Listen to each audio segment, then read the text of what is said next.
off. This is going great.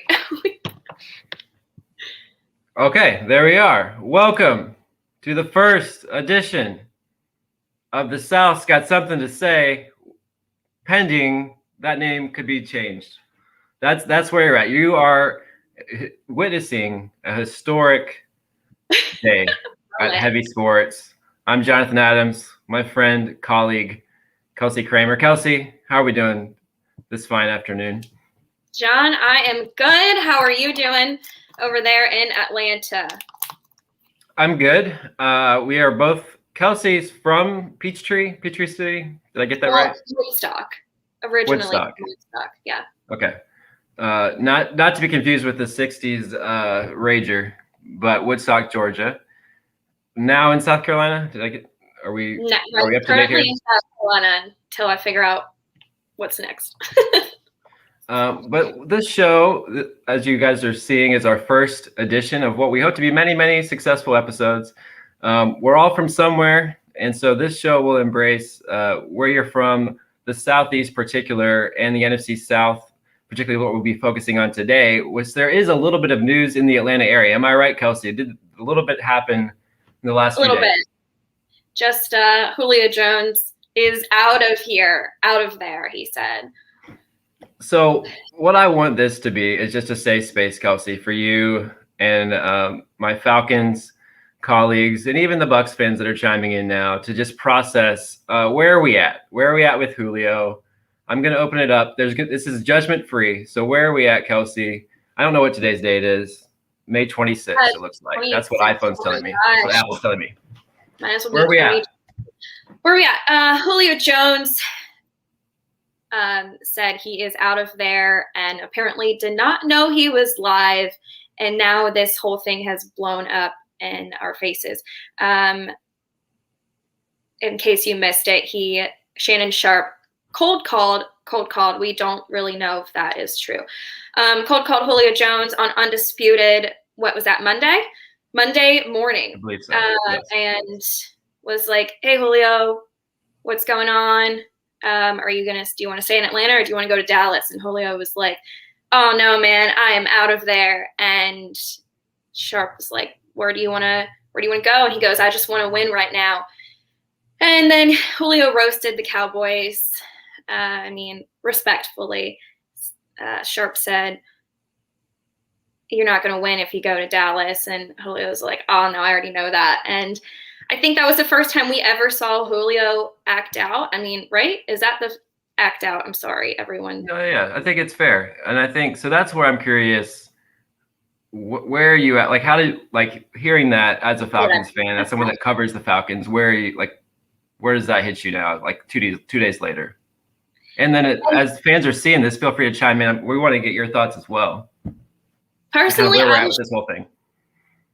Personally, I was shocked when I heard Julio say that. I wasn't that shocked. I thought it was kind of funny just because it was Julio. It was him. It wasn't some PR person saying, "Hey, say this to the media." That was what Julio is feeling right now. And he's 36, and he needs a Super Bowl ring. I want to win too as a Falcons fan.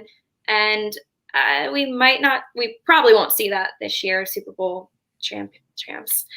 So if I'm Julio and it's a chance for me to get out, I want to get out. And it didn't bother me. Okay, obviously, I'm going to be heartbroken seeing Julio leave because he's a staple in Atlanta, but it's time to move on. So it didn't hit you some sort of way. You were just kind of like, this is his feelings. He has every right to say that. Absolutely. That's kind of where you're at. Yeah. There's been worse things said than "I'm out of here" and roasting the Cowboys. So I don't know why it's been, I guess because it's Julio Jones.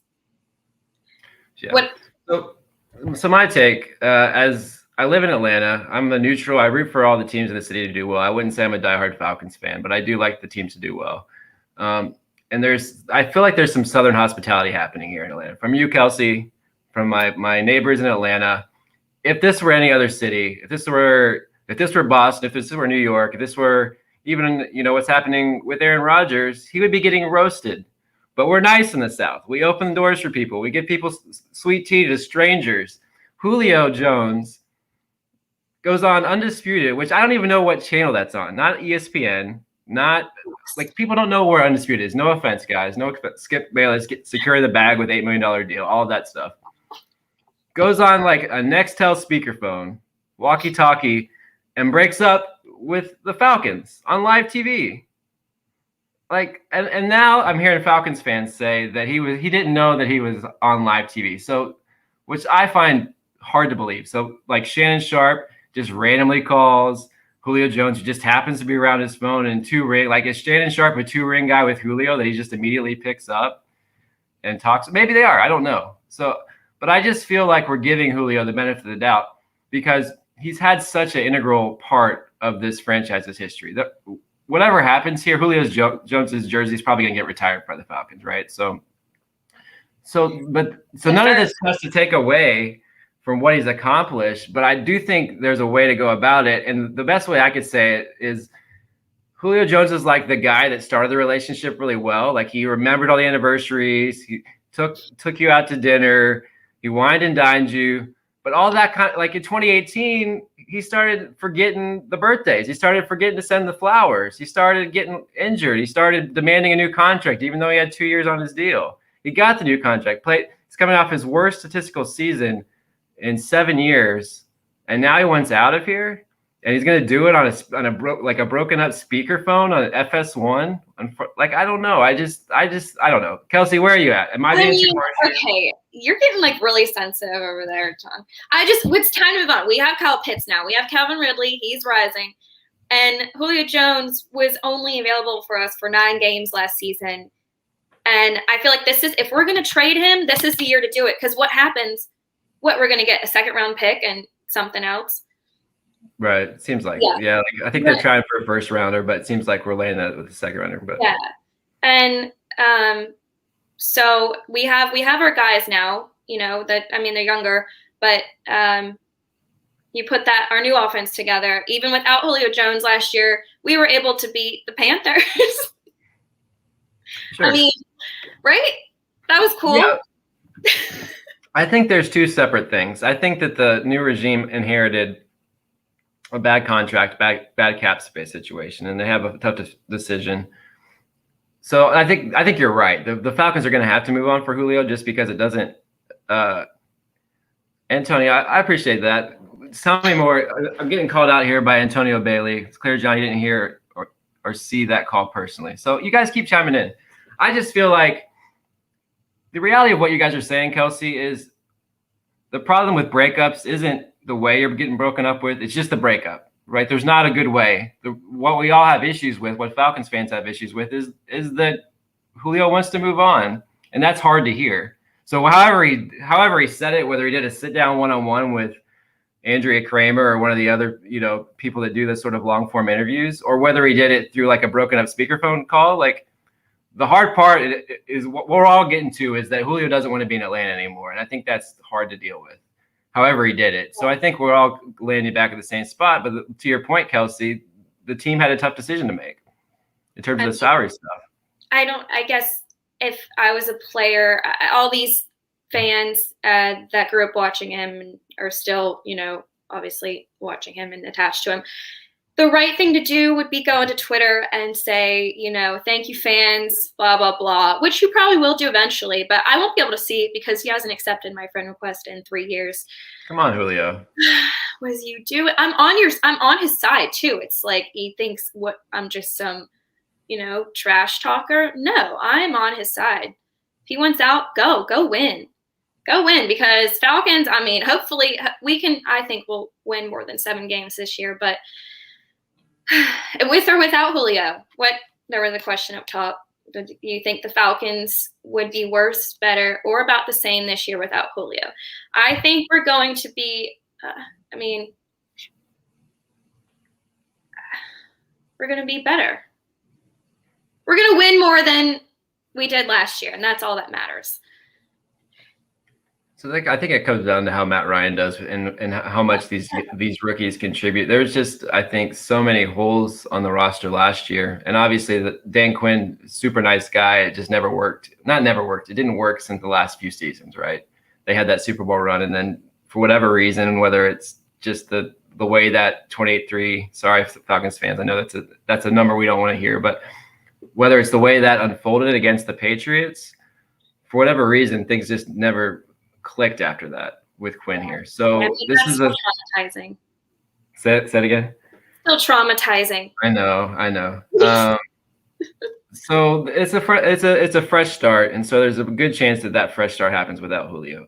My point of view isn't necessarily that he's wrong for wanting to go out of Atlanta. I just think that there's a certain way to do it, especially the way that the Falcons had kind of, in my opinion, did right by him to give him a new deal when they didn't have to, when he had plenty of years on his contract. Okay, I'm agreeing with you on that, but I just, at some point, he's human and he's frustrated, and you gotta, oh no, man, I'm out of there. Sure. Yeah. This isn't going to be something that I don't think this is going to be like a lingering thing, like in 10 years when Julio retires, that he's not going to be able to, like, I think Falcons fans are very forgiving. We've seen that with other guys, like what happened with Michael Vick and other guys. Like the Falcons fans are going to be very forgiving. I'm just saying he deserves a little bit of criticism for how he handled it. But that, this isn't the end of the world, But the Falcons are going to have to imagine an offense without Julio Jones. What was your take on, which leads us to kind of Kyle Pitts, what's your take on that pick? I think a lot of Falcons fans seem to be excited about it. I was at a Hawks game a few weeks ago, and there was only at that time the capacity was I think 3,000, but they got like a standing ovation. Whatever the few fans that were there gave him a standing ovation when he was at the game. So it seems like the buzz around the city is that people are really in favor of the pick. What's your take? Yeah, that's who I wanted. After thinking about it, if we're going to have Matt Ryan there for at least another 2 years, why not give him another weapon, especially if Julio Jones is getting up there and can't, bounce back from injuries like he used to. So Kyle Pitts gives, Matt Ryan that other option. And then, add him with Calvin Ridley, Russell Gage, and even Mike Davis. That's exciting. So it does not skip leg day. We found that out. He does not. What, those quads? I need his routine. Figure that one out. I appreciate off topic here, Larry O. Am I saying that right? He's giving out his phone number. So this is like matchmaking. Ricky Armstrong giving his phone number out. So this is like heavy matchmaking. Like you don't even need to pay for those dating services. Just come on here, talk Julio Jones, and get phone numbers, get digits. That's what we're just spreading the love here. No, but I'm with you. Pitts, it's interesting because a tight end you don't normally see go that high, but he has with his size and speed and just the way he runs routes, has the potential to be like a matchup nightmare. And we saw, for Falcons, long-term Falcons fans know that Matt Ryan had a lot of success with Tony Gonzalez there for many years. So we saw some of those great Falcons runs with a premier tight end. We saw with Austin Hooper when he had the breakout season. Now he's in there. There you go. Yeah. Austin Hooper now with the Browns. So it'll be interesting to see how he does that. But in an ideal world, you could patch things up with Julio, and you have Julio, Ridley, Pitts, and that would just be a monster of I don't know who's stopping. I don't know who the Falcons are stopping, but the defenses aren't going to be stopping that. But it just doesn't seem like that's going to be in the cards. Yeah, we don't really know what our defense is going to be like until we get in close to that preseason. So that's scary. That's what. Yeah, we have this offense, but it's going to come down to, our offensive line and what the defense can produce. So we've had time to, and feel free, you guys can chime in with your thoughts on this, but we've had time to kind of process the comments. Where do you see this heading as far as logistically speaking? Because that's what's most important. My feelings don't really matter about what I think about how it transpired. What does matter is how the Falcons move forward. Do you think a deal gets done here before that kind of, I think it's the June 1st deadline that they're throwing around, or do you think this kind of lingers into training camp? What's your hopes, and where do you think this kind of heads in terms of getting a deal done, if that's ultimately what happens? With Julio? Yeah. Everyone's saying, this hurt his trade value, but come on, you're dealing with a 7-time Pro Bowler, 5-time All-Pro player. These coaches are like, heck yeah, he wants out of there. Let's go get him. And Falcons aren't going to settle just by that comment. Like, they're going to want what they deserve for him. And I think the trade will I think that'll happen after post June 1st. I mean, we're almost done with May. So it's going to happen post June 1st, but before week 1. As far as landing spots, I might be a little biased because I like, coaches reuniting with their players. I'm a big fan of 49ers. If Julio's saying he wants to win, he can go to the 49ers. The only problem is they don't have any first-round picks for another, 3 NFL drafts. But Falcons are reportedly saying that they'll settle for a second-round pick. So I think it's still going to go down, and he's going to end up where he wants to be. If Antonio Brown can end up with Tom Brady, Julio Jones can do a lot better. That would be interesting. And Trey Lance getting a stud receiver his first year out. I mean, I know they're saying they're going to slow play him, but that would be a fun little combo.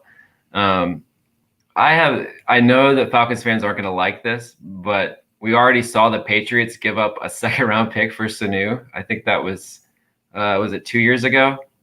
So I'm just wondering if the Falcons' new regime could squeeze out a first-rounder from Billy B there in New England, because we've seen the Patriots this offseason. They were like that guy that's like, I'm going to retire at 35, and they've just been saving their money for years, and then they see their girlfriend breaks up with them and wins in this case, Brady wins a Super Bowl. And now Belichick's like, no, we're going all out. We're going to give Nelson Aguilar $20 million a year. And so they're just dropping the bag at pretty much anyone that has a pulse right now with the Patriots. So I'm just wondering if the Falcons could be able to, if they can't squeeze out a first round pick, there's definitely have the cap space for it. I believe they could do some finagling. They still have a little bit.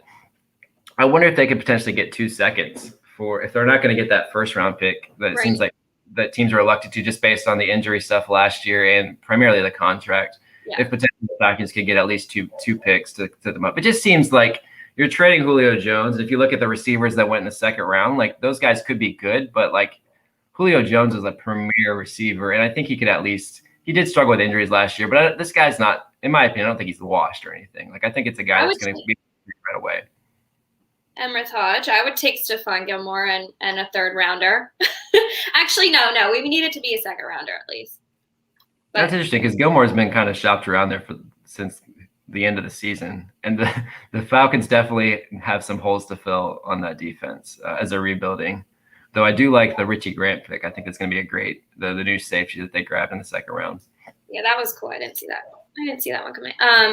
But where do you want him? Where do you like him going? Do you care? I mean, you probably. Well, I do. The 49ers would be interesting. I just think logistically, it seems like everything's leading to either the Patriots or the Titans would be interesting.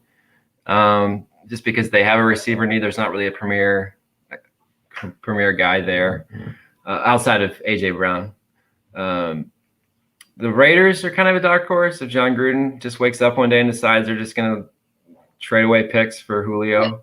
Yeah, wouldn't they they'd have to reconstruct a lot there, though. Yeah, that's the issue. So that's what it seems like what could have happened. This is kind of what conjecture around the Atlanta sports radio listened to from time to time the last week since everything went down was it seems like maybe the Falcons approached 4 or 5 guys and said, we need to restructure your deals because we don't have enough cap space to sign our rookies.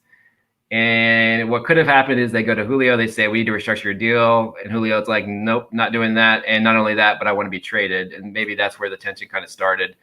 So I don't know how willing Julio is going to be to participate in restructuring his deal. Because if he did, it obviously makes it more of a trade asset. But if he stands firm and he's 15.3 next year, I believe, salary-wise, that's going to be a tough – you're already limiting your pool to 7-8 teams, right? Right. So – I don't know. Fans, tell me, what do you guys want to see? I know we got the Gilmore trade. We got some love for Jalen Mayfield here. Mike Fast NFL, we see you. Any other comments on what you guys want to see for Julio Jones? Is the Titans, is that too close to home for you guys? For our Falcons fans? Yeah, Mike. Mike's an analyst. We're going to have to get Mike on here. Kelsey, do you have any other pressing Falcons? We can kind of turn to the Bucs here in a minute, but do you have anything else on this Julio situation? Anything that you wanted to get off? I just think, I mean, I'm ready to move on. I'm ready for change. I was ready for Matt Ryan to go, but obviously I don't think, and this is another topic we can talk for hours on, but real quick, Matt Ryan is not our problem. We definitely have a lot more. Yeah, he's not going to Pittsburgh. We definitely have a lot more, problems than Matt Ryan, who has been doing his job as best as he can for the past, since he's been drafted. So Julio can go. I'm ready for Calvin Ridley. And I'm ready to see what Pitts can do, and I'm ready to see what our ground game can do. So time to move on. And we saw with Arthur Smith in Tennessee, Tannehill was one step away from being a backup quarterback for like the rest of his career, and then like really transformed him not just to being like a starter quarterback, but an above average quarterback. So I'm curious.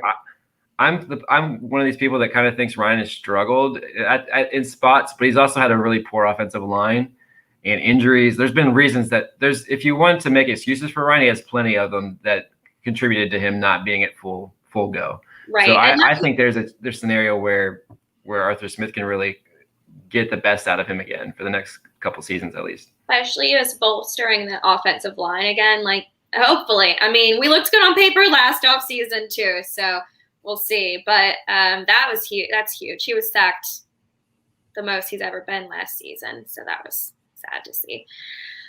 That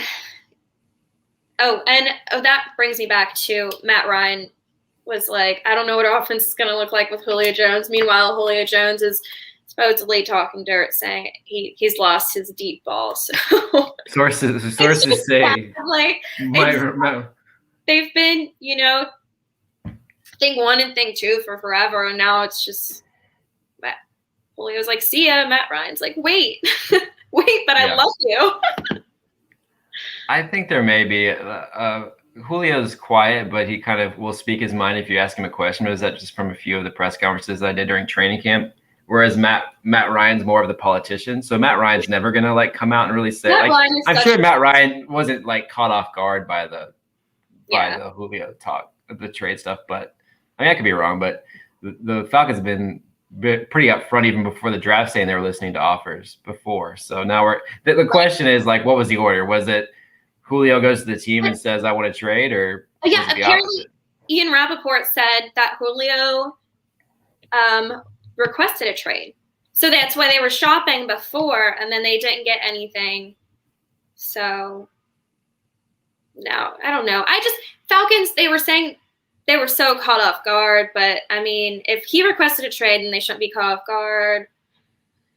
Maybe they were just caught off guard by him saying he's out of there. I don't know, but it's not that serious. It's just business. I don't think that the perception before was that the team was shopping him for salary reasons, not that he wanted out. But so it seems like both parties kind of want to break up with each other, and it's going to be kind of a little bit of he said, she said, which goes back to what we said. Breakups are never easy, and it's not really the way you get broken up with that's hard. It's the breakup, the rejection part. And so I think Falcons fans are just kind of processing that aspect of like seeing, like when you go to the Benz on a beautiful day and the roof's open and you hear those Julio chants, like that's everything for this fan base. And to not have that, it's like you're starting over. But the bright side is you have Ridley and you have Pitts now coming in. We got a new duo. Bobby, worse, or I know this guy, worse or better than the previous year? I say better. I mean, we got a new coach, we got new weapons. Defense, we got Dean Pease. Definitely better. We're winning more than 7 games, okay? We're winning more than 7 games. I'm torn because I feel like for this team to get better, they have to start playing a lot of these rookies that they just drafted, which depends on how obviously Pitts is going to come in and we're expecting him to contribute right away.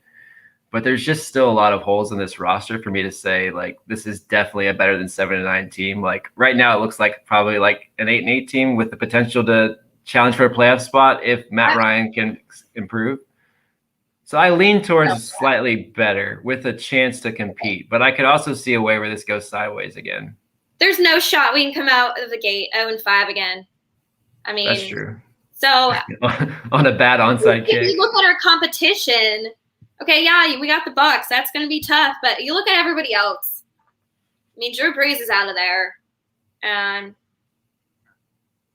Panthers, we don't really know. But I think we can at least do well in our division and then go from there. And we have like the third easiest schedule. So last year we had one of the toughest schedules.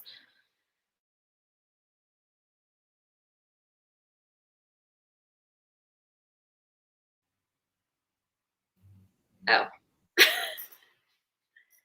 Wait, what are we doing? Why are you muted? Russia is coming and muting us. I don't know what's happening. Julio, Shannon Sharp is coming in and hacking our first ever show. I think we're back. I don't know what's going on there. Yeah, okay. Exactly. Antonio Bailey, we've been bad feels like forever. I'm 25, but it feels like my whole entire life we've been terrible. So we can only go up from here.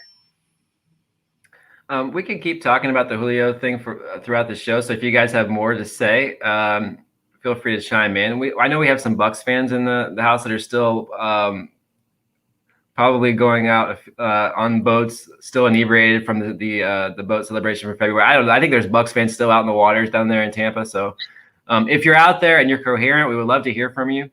Feel free to chime in as a Bucs fan. How are you processing this Julio news? We just heard that Tom Brady has a big golf matchup with Aaron Rodgers. So that came out today, and Phil Mickelson, who's fresh off. I mean, who looks younger than Phil Mickelson right now? No one. This guy's just crushing it. Brady, a big fan of Mickelson, obviously. But two things we can get to with the Bucs. And you chime in here how you process just seeing the Bucs win inside the division just after a year of Brady there. I'd love to get your thoughts there, Kelsey. Brady signs an extension. Is Brady on track now to play until he's like 72? Like where? how long is Brady just going to be like cheat Father Time? I honestly, Tom Brady winning the Super Bowl was not surprising. I actually bet Antonio Brown to score first, and he did, and that was cool. Boom. Betting tips, guys. See, we're making money. We're saving for college funds. This is what you get here, guys. Or like paying off college funds, paying off debt. Either way. But yeah, I mean, I would give him an extension. The man wants to play football, and he's the most competitive guy out there, and he's funny. That's the thing. Like Julio Jones can't say these things, but Tom Brady goes on there and could say, "Oh, I'm out of here." And Bucs fans would lose it, but then they'd be like, "All right, Tom Brady can do whatever he wants because he's Tom Brady." Nathan Ellis coming in here. Oh, I'm sorry. Go ahead, Kelsey. No, go ahead.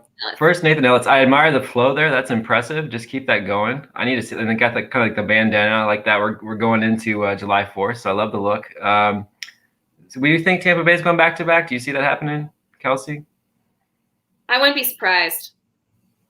It's just annoying. Tom Brady. It's like they're the Alabama Nick Saban of the NFL. Oh, Tom Brady is the Alabama Nick Saban of the NFL. So, yeah, I could see it. It doesn't feel like, to your point about the humorous tweets and stuff, though, doesn't it feel like we're getting like the real Tom Brady, like with the dad jokes and like I don't know what happened in New England. Like it was like Mother Russia where he couldn't like say anything under, which is interesting because now Cam Newton's there. So I think Bill Belichick's evolved a little bit in terms of his philosophy. We're definitely seeing more personality from Brady than we ever have throughout his career. Am I the only one seeing that? No, and he tamed AB. Like if you can tame AB, you can. I need more buzz Tom Brady walking around like Weekend at Bernie's. Like I need more of that in my life and less like TB12 ads. Just give me more of that. Whatever happened on the high seas with the avocado tequila Brady, that's the version that I would like to see more of. And everyone was freaking out about the trophy. I mean, if he really dropped that, he could like buy 20 others and still be fine. You know, they'd be fine. But that was quite the throw though. Shout out to the Bucs social media team. There's like epic photos of like the trophy in like midair across boats. Just like, I mean, Brady did it for the gram. We all knew we all knew this is where it was headed, and it's very relatable. Emmerich Hodge. I don't think they beat the Chiefs with their revamped offensive line. I also think the Bucs will have injury issues. Yeah, I do have some concern. I do think if the Bucs are the first Super Bowl team to re-sign all 22 of the starters from the Super Bowl. Kelsey's getting shout outs. Love that. Love to see it. No, we're just kidding. It's all connected. Everyone's saying things are all full circle. Everyone loves everyone. We're like coming out of a pandemic. People are getting vaccinated. We're getting fans back in the stadium. Just love this. That's a different. That's going to be a whole new vibe. I mean, sorry. Go ahead. This is important. We need to get this out in the air. Go ahead. Hey, we clearly signed Todd Gurley last year for the fan base. I mean, come on. If we had fans in the stands last season and Todd Gurley was on the field, that would be packed. That stadium would be packed. And everyone would be wearing Gurley jerseys, like, former UGA jerseys. Because Atlanta, let's be real, our fan base sucks for the Falcons. But when you're in between the hedges, it's like, I've never been to Lambeau, but that's what it's probably like. I just feel like the Falcons fan base gets a bad rap just because the core has suffered through so many so much heartbreak that it's definitely not like Green Bay or some of the other fan bases, but I don't know. I think that this city is craving a winner, whatever sport. That's what you're seeing with like the Hawks and even the Braves. The Braves broke everyone's heart last year with blowing the 3-1 lead. But like the city, you saw it with Atlanta United. Like the city wants winners, and if the Falcons start turning things around, like you're going to see the fan base, I think, get back on board. But getting back to the Brady thing, he had a serious knee surgery, and Bruce Arians kind of downplayed it as like a knee cleanup. But now we're hearing like Brady said, yeah, it was kind of pretty serious. And when you see him walking around, it looks like he has like one leg. He's like throwing the football, and he's kind of like viral videos that are going around. So I do think if there's anything that could prohibit the Bucs from going back to back, would be maybe something isn't quite right with that. And I'm not wishing. Hear me say this. I don't want Brady to get injured, but I do think that could be one thing to watch, is just how he responds with that knee injury. Yeah, I forgot about that, honestly. You're right. Falcons in that sense might be on top of the NFC South. Thanks to that knee surgery. Some more. So we got, I doubt Bucs repeat. They didn't really improve. They just stayed the same. They were far from perfect, in my opinion. I can see that. I would just say that if you look at the Bucs team that played like the second half of the season compared to the one where like Brady thought that there was like a fifth down somehow against the Bears, like this is such a different team, especially offensively. So I would say the Bucs probably wish they could have kept playing for a few more months after that Super Bowl, because they were just clicking at the right time. So it'd be interesting to see, like, now they've had 7-8 months, and teams have had a whole offseason to kind of watch that Bucs offense. And so it's going to be a different defensive scheme. So yeah, it's just, we don't even know what we're getting with the Falcons yet, yeah, we do, but with the new coaching, that's huge. We saw them turn around under Morris. So this is, we're getting Arthur Smith and even Terry Fontenot as GM. It's exciting. We can't downplay that. That's exciting.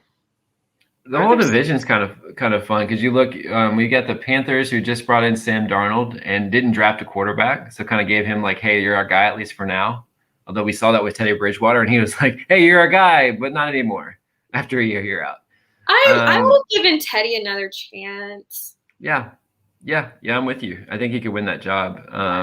Roster's so young. Like, if they would have, and they looked good by the end of the season or mid-season, I guess. We also have down in the Bayou country, down in Louisiana, we have the Saints with a little bit quarterback competition. Our first post-Drew Brees situation, where we have Bucs fans will like Jameis Winston, who has LASIK surgery now. We didn't get to see the Jameis with LASIK surgery in Tampa, but we did see the 30 interceptions in one season, the 30 for 30 season, infamous, who will be competing against Taysom Hill, who seems to be Sean Payton's favorite person in the world. And then also they just drafted Ian Book. So there's all sorts of quarterback controversies in half the division, but we have Matt Ryan and Tom Brady, the veterans, kind of stabilizing. What you have any thoughts on those other teams outside of the Falcons and the Bucs? I'm a huge Notre Dame fan, so Okay. I want to see Book do well. I mean, obviously, I can't root for the Saints, but Book doing well would be cool for Notre Dame. So, and I think he would do well there. I mean, as for Falcons, I mean, we can beat them. We just need to bring some crab legs to the games and distract Winston. That joke will never get old. No, I'm curious. Shameless plug here. I interviewed Levante David this offseason, and I did ask him about the Jameis situation because they were teammates and really good friends. And he did admit that he was looking forward to hitting Jameis because in the Bucs practice, Jameis obviously had the red jersey and they couldn't hit him. The orange jersey, I guess it is with the Bucs.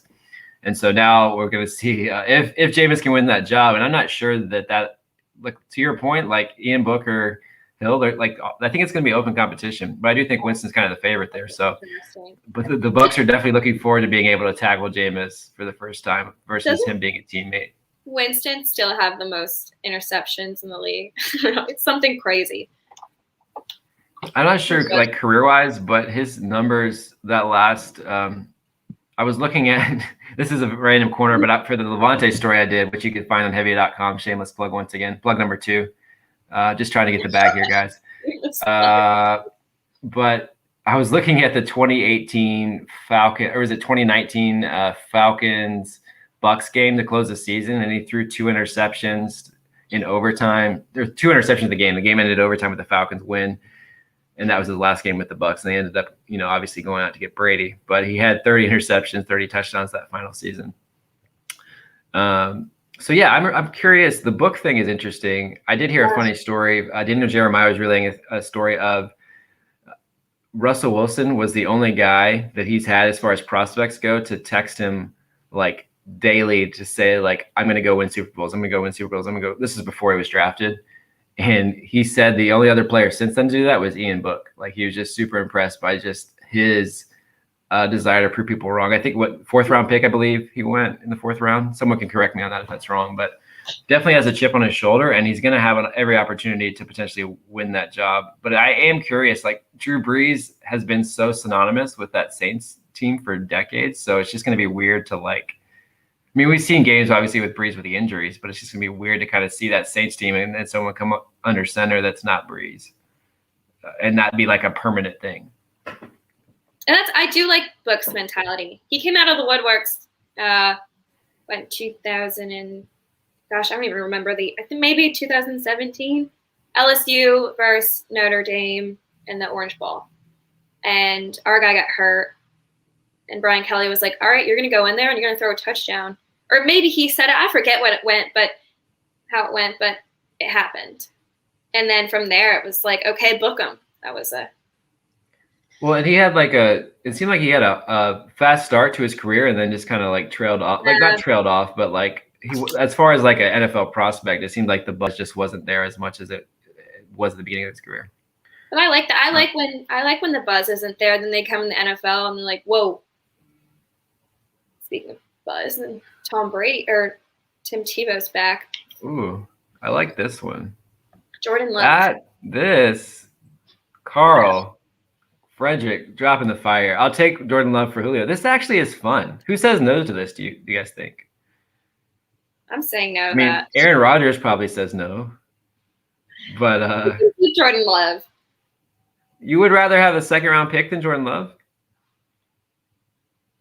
I mean, I never really paid attention to Jordan Love, so love for Jordan Love. No love. That's what I'm hearing. Justin says no. Yeah, no, I'm saying no to that too. No, I want a 2nd. Yeah, I'm taking a 2nd round pick. We can get another cornerback. We can get, I don't know what we'll need next year, but probably something on defense.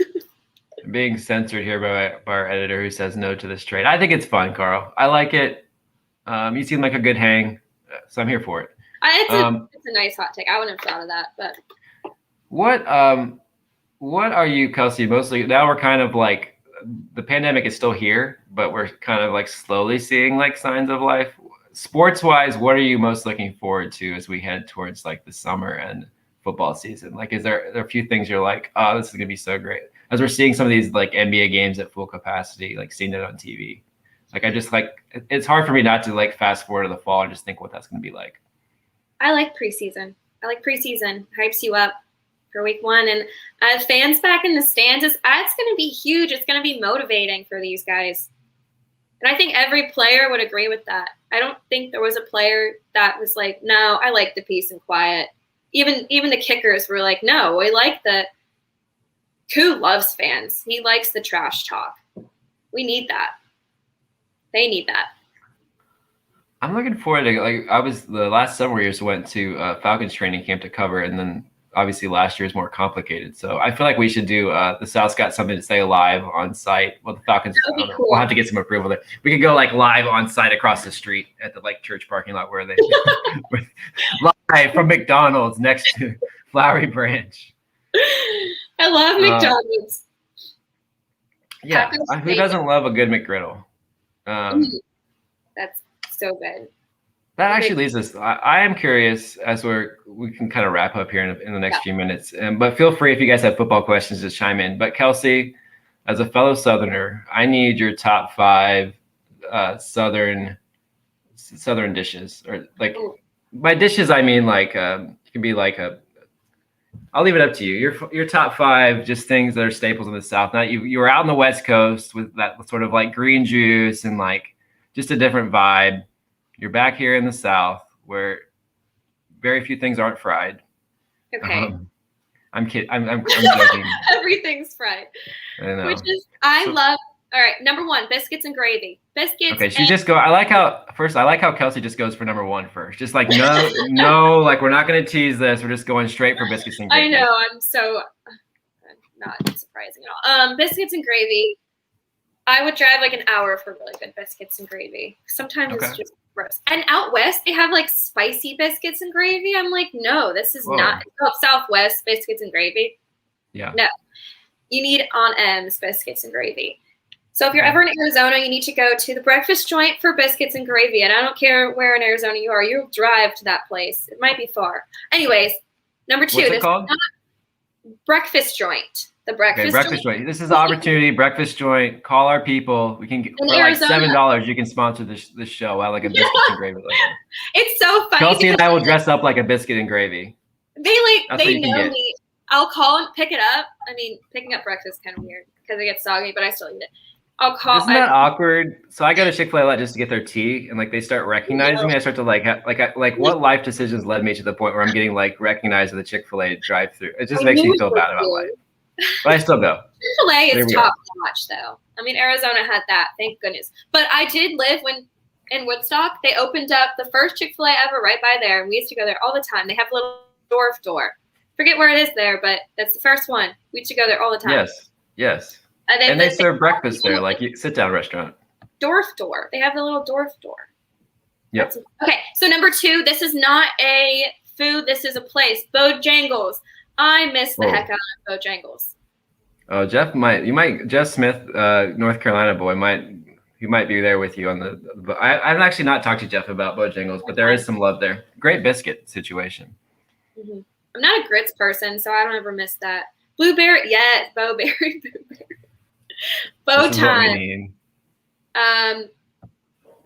Okay, and then just. Okay, so you're at number 3, I think, right? 3. Gosh, I don't know. Oh, well, chicken and waffles. But I'm weird. I like the grilled chicken with waffles, and I think that's more of a Dutch thing. Okay. Dutch thing. Interesting. Okay, I like that. A little health conscious. Yeah, I'm not like syrup on my chicken. That's weird. Okay. Yeah, I can see that. I'm like I lived in PA too, so I can't really. Can I just stop there? That's fine. We'll leave the people something to talk about. Real quick, and we'll get to Nathan's question here. I would say I'm a big barbecue guy, so I would just say barbecue in general. But I haven't found if you're in the Atlanta area, I would love recommendations because I haven't found one that I love. I'm like seeing other people with the barbecue situation, but I would like to just be in a committed relationship to have like a, one like staple place that I go to. just like the Chick-fil-A chicken sandwich, it's just hard to like top that for me. So those are just a couple that I dabble in. Let's get to this question. We can keep talking Southern delicacies next week, but Nathan has here potentially. We still got the Bowberry biscuit going. Okay, N'Keal Harry and a second is what I'm seeing going around. Thoughts on that? I'm assuming we're talking Julio Jones trade. That would be my assumption here. What do you think about this, Kelsey? Is this N'Keal Harry and a second-round pick from the Patriots? Who says no there? I don't think. I mean, I don't know. I haven't honestly seen this going around. Probably should have. So you're saying Nathan's making it up? No, not at all. Not at all. I would say We're yes. kidding, Nathan. We love you. I would say yes to that instead of Jordan Love. Give me that. So you stock up on N'Keal Harry, stock down on Jordan Love. Mm-hmm. Okay. I actually like this deal. I'm not sure what Harry is because he's not been great at the Patriots, and they had like zero receiver competition the last couple of years. But the idea that you could get a young receiver who had a good career at Arizona State plus a second-round pick, I like the idea of options here. I just don't think one second-round pick is enough for Julio to trade him. Yeah, you're right. But, I mean, I feel like we're going to get a second-round pick and then a player. I don't know. Wow. I'm not sure what Jeff is talking about here. He just says, wow. I think he's just talking about this stellar first episode, which I agree with Jeff. Wow. Like many people are talking about this. The South's Got Something to Say debut episode where we got muted for 5 seconds. Matthew Davis. We know him.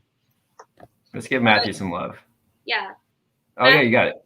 Matthew covers the Bucs. Yeah, my fellow Bucs writer. Matthew, if you have a favorite Southern delicacy, feel free to chime in the comments. Jeff is no going 25-year-old possibly of the future. Yeah. Is that a Jordan Love comment here? Okay, this is more Jordan Love, like whatever the over-under talk of Jordan Love on the NFC South show. Definitely the over. Jeff's in North Carolina, so he's biased. Oh, you're talking about N'Keal Harry. No. Oh, I see what you're saying. Yeah, I'm actually kind of bullish on Love. He made a first-round pick quarterback. I don't know. I don't know what the trajectory of Matt Ryan's career long-term is, especially with that deal. So the sooner you could get me a rookie quarterback on a rookie deal, I'm in favor of that for the Falcons. QB's tougher personally. to replace. That's right. So, yeah. Who do we have? We have McCarron. I honestly forgot about AJ McCarron until we signed him. I have forgotten about AJ McCarron since Alabama, and I don't think that I'm alone there. But no offense to AJ McCarron, but yeah. I do have a closing question. I just thought of one other one. If we're talking about the stadiums opening up in the fall, so I need let's go with 3, and I'll chime in here too. We're doing a road trip. What are 3 NFC South matchups that you would love to be in the building for? And hopefully full capacity, great games. What are the 3 games within the division there that you just like? I would be driving on our make believe road trip here. Where are we going? I mean, Bucs, Saints, Panthers. I'm assuming all those are Falcons. We're going. Oh! I'm sorry. Yeah, sorry. That was duh. No, that's fine. We're fine with Falcons games. So what? So, yeah, go ahead. If we, I want to see the Saints, and so Bucs, Saints, Panthers. If I'm Falcons, but if I'm not, all right, Saints, Panthers. I just feel like every game with the Saints is hyped. Okay, so Falcons, Saints is number 1, probably for you. Mm-hmm, definitely. You guys feel free to chime in. What are your, as Kelsey is telling me hers, what are your games that you would drive to go see? Do a little mini road trip inside the division. And I've never been to New Orleans, so that'd be fun. You've never been to New Orleans? No. I feel like we should just stop the show now and just go to New Orleans. Although I don't know what's the New Orleans post-COVID, mid-COVID. Where are we at with COVID? I'm not sure what the situation is there. Definitely a great city. Brady's encore performance to year 1. Yeah, Cowboys-Bucs. I was actually looking to see, like, tickets are insane for this already. People are talking about the tickets for the Brady's return to I was gonna say Fenway. Brady's return to being a relief pitcher for the Red Sox. We were talking with Ben about his trip to Fenway last night to see the Braves Everyone knows dominant who Ben performance. is. No, Ben, we don't either. No, we don't actually know who Ben is. No one knows who Ben is, even ourselves, other than him muting us randomly in the middle of this. We're blaming him. No, Ben is our resident expert editor. We could say founder of Heavy. I don't think that's accurate, but he might as well be co-founder. We'll just give him all the titles. He's not on here to defend himself. He's I'm not the founder or the co-founder. I'm not the founder, nor am I the co-founder. You are the founder. This is our version of Shannon Sharp. Ben is our Julio Jones. He disappeared and went back. Ben's our GM. Jeff, I think you're talking, but no one can hear you. Ben will openly admit that Jeff Smith has done more for Heavy than Ben Duty has. I'm just kidding. Ben, what I'm hearing is one of those like YouTube boxing matches. Isn't that a thing now where like Floyd Mayweather fights Jeff Smith and Ben Duty? Whoa. Guilty as charged. Or boxes. This is like first take. Yeah, that's what we're doing. We're coming on low impact. Because I have to shut down some of these takes that have been put out there. It's just not going to work. What do you guys think? Can we get you guys on a southern road trip with us? Where are we going? In terms of football games. I will say on the travel, Jeff would crush me for this. I've been in North Carolina a healthy amount of times. I've actually never been to Charlotte. I have been to Atlanta, New Orleans, and Tampa. Yeah. No, the game I would go to, well, it's tough, right? Because the best, I don't know if the best games don't necessarily align perfectly with the best trips. Like I think the best city to visit, probably depends a little bit on the time of year. The best city to visit might be New Orleans, but the best game is probably this is boring, but it's probably Falcons-Bucs. I would go to It's not boring. I would go to Atlanta. I would go. Maybe we should do this. I would go to Atlanta for the breaking news. Falcons. Atlanta for Falcons. The four of us should go there. I think that would be really fun. Tom Brady, Matt Ryan at it again. Let's go. Well, I mean last year, but now there's fans. It's going to be different. Yeah, seriously. If you said you could go to one game, I want to see the arena. I want to see the arena. I want to see the. It's indoors, so I guess it's sort of an arena. I want to see. I want to see the Benz. I want to see your stadium down there. Yeah, I do too. If you told me you could go to one game for the season, it would be one NFC East divisional game for the season. It would be Tampa Bay at Atlanta. But it would really help if Atlanta. Do you guys know off the top of your head what week is that matchup? Am I supposed to? Good question. I feel like for next week we should research this to like actually put together a little road trip, like logistically, like back to back, like 3 weeks. If the Falcons, but that's going to be contingent upon the Falcons being competitive. If that's like a week 8 matchup and the Falcons are 2-4 or 2-5, then I'm not really into it. But if the Falcons come in there winning some games and it's a competitive game, which I hope it is, then hell yeah, I would do that. It's the back end of the season. It's 18, 17, 16, 15, 14, 13, week 13, I think it is. Something like that. We should be nice in season unless everyone's hurt. If you guys timed it right, if you did it earlier, you could do like an Atlanta United Falcons swing. Atlanta United Falcons swing, yeah. Those games are hype. I heard my roommate used to always go. I'm not a big soccer fan, but ATL. I think our podcast just got canceled. But if we timed it in October, the Braves will be in the World Series, so we could just do everything. All the sports. Heavy pays for all of it. Yep. We can put it on our taxes. I don't have approval rights for that, but I'll just approve it. That's fine. Yeah, it sounds good. I can approve it all. I think Ben's still looking at Trae Young prop bets that I gave him. No. I bet the over on that. I went over.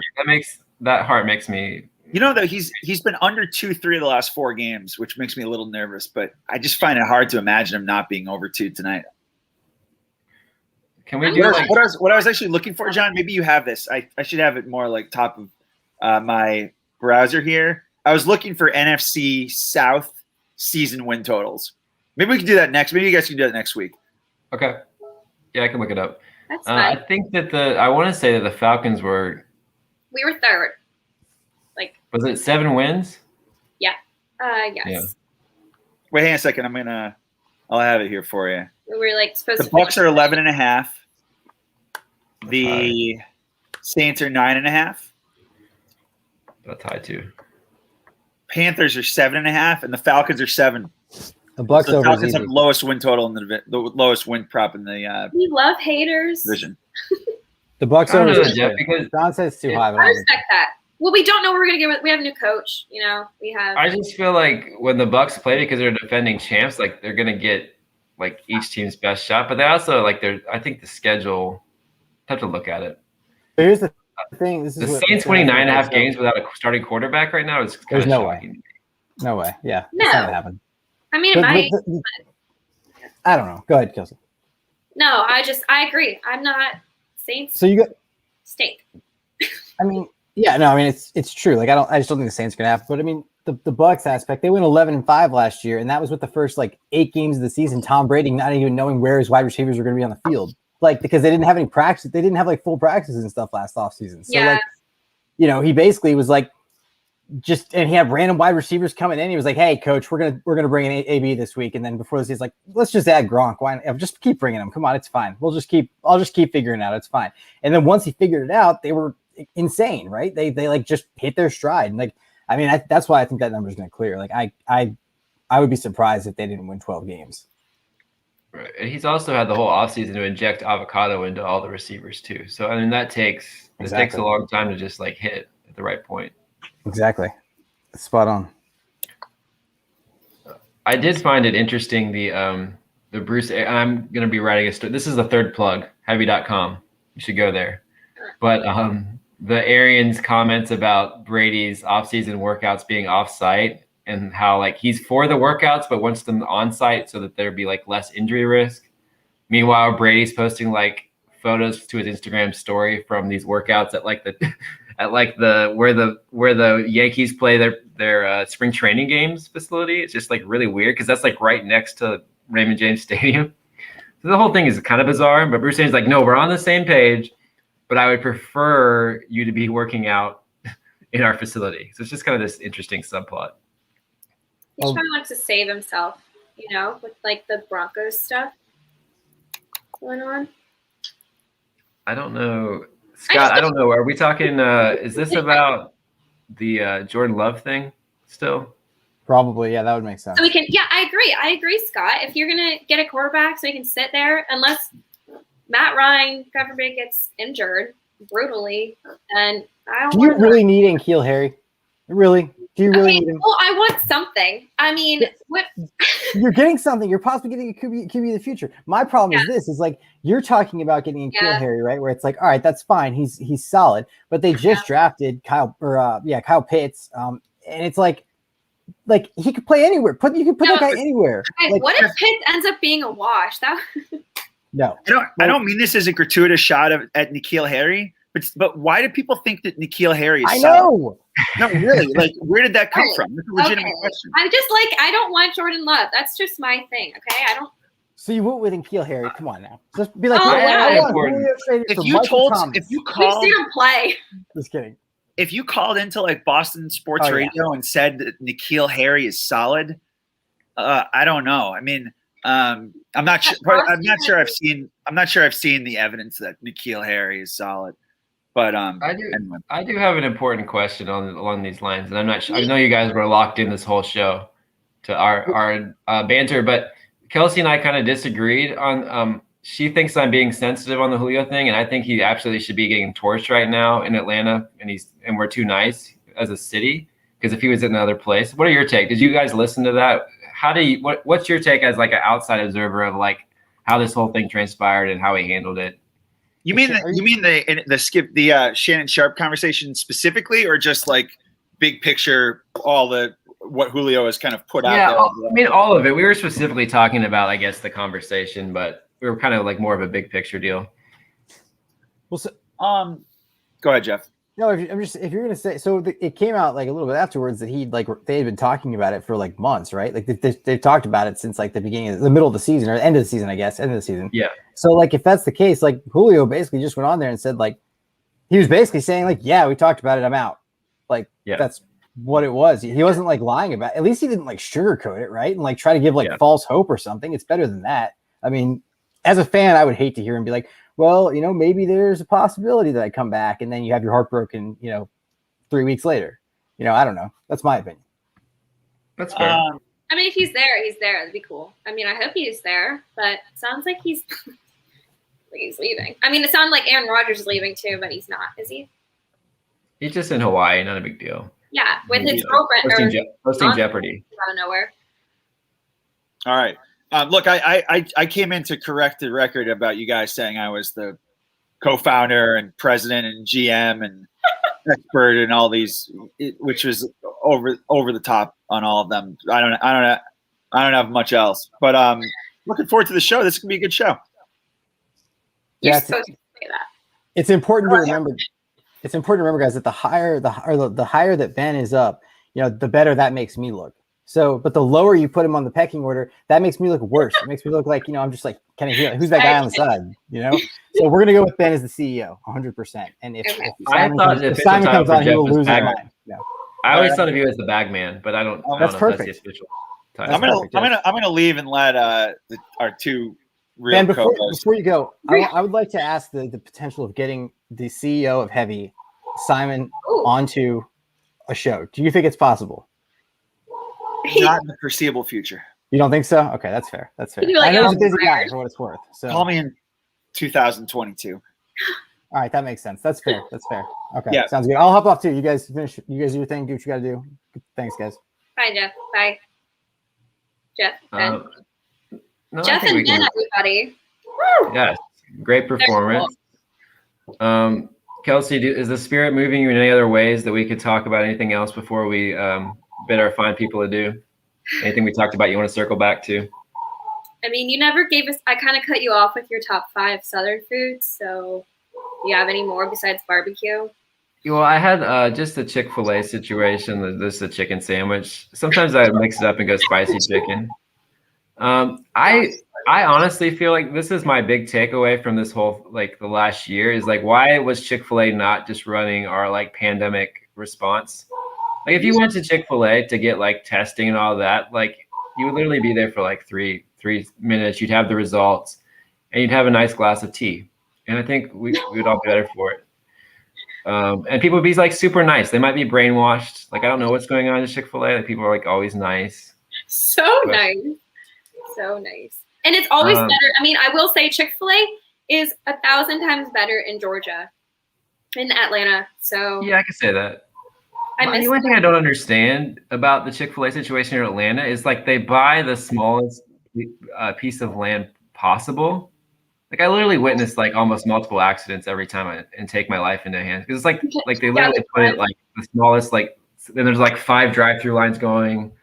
Just and you're you're stepping on the brakes every 2 seconds. Yeah. Do you have a go-to order now that you're back in?